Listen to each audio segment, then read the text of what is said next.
초콜릿은 달콤해 달콤해 달콤해 오렌지는 상큼해 상큼해 상큼해. Guys, so welcome back po sa aking YouTube channel na si Jane Castello Vlog. Ayan. So today is mag-unbox po tayo. So ito is galing sa TikTok. Alam mo talagang fan ako ni TikTok. Ayan. So dumating na po siya. So buksan po natin siya, guys.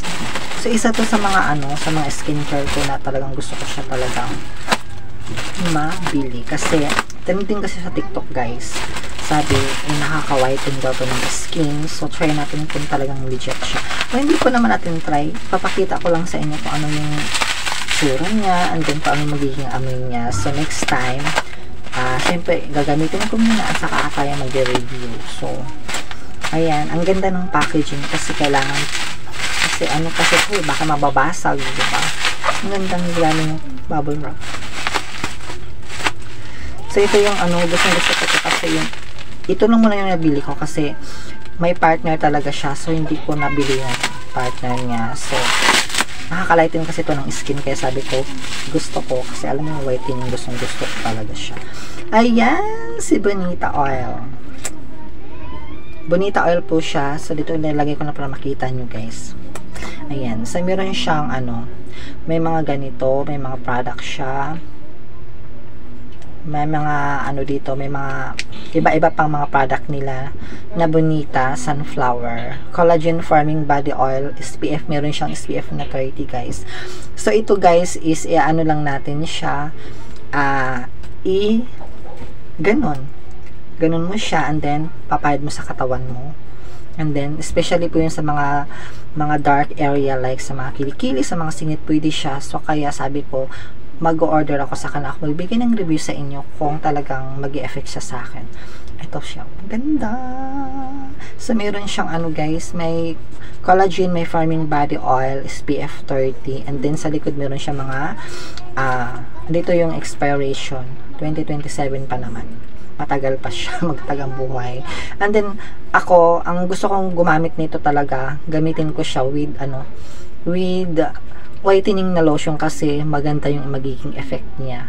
So, ayun, gusto ko pa talagang bumili ng lotion na whitening and then saka ko siya pa-partner kasi ito kasi is malaking ding tulong to para ma-moisturize talaga yung balat natin at talaga nakakatulong siya para mag-whiten yung skin natin. So, ito, guys, may mga benefit siya, guys. So, meron siyang soft, yung simple nakaka-soft siya sa balat and then hindi naman tumalagkit pag ilalagay mo siya, wag lang talagang susobrahan, then pahid mo sa katawan mo. Siyempre, kailangan nan talaga para alam mo yun, parang hindi naman tayo magbibilad-bilad sa araw kasi mahirap magpakaputi, guys, diba?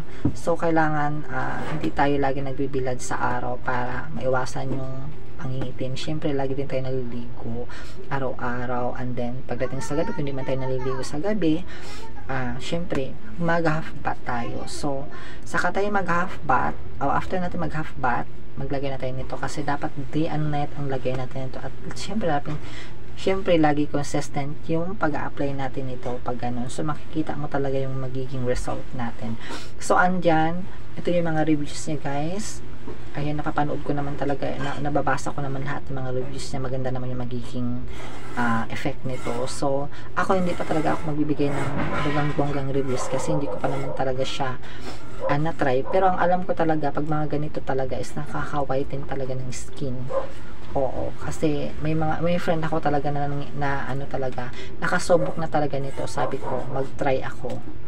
O patry, so kulang pa ako, meron pa kasi magiging partner nito, so hindi pa ako nakabili. So ayun, try lang natin siya talaga. So magbibigay na ako ng review sa inyo kung ano itong magiging effect sa akin. Sobrang init dito kaya pinatay ko yung electric fan kasi pag hindi ko papatay, maingay talaga siya, mas maingay pa siya sa akin. Ayun, so ayun, pinagpapawisan ako. Ayun, so hope na meron kayong idea na naman about po sa skincare natin. And then next time na ako magbibigay ng review sa inyo. Ayan, sa hindi pa nakapag-subscribe sa channel ko, please, guys, do subscribe. Ayan. Thank you so much for watching, Babus.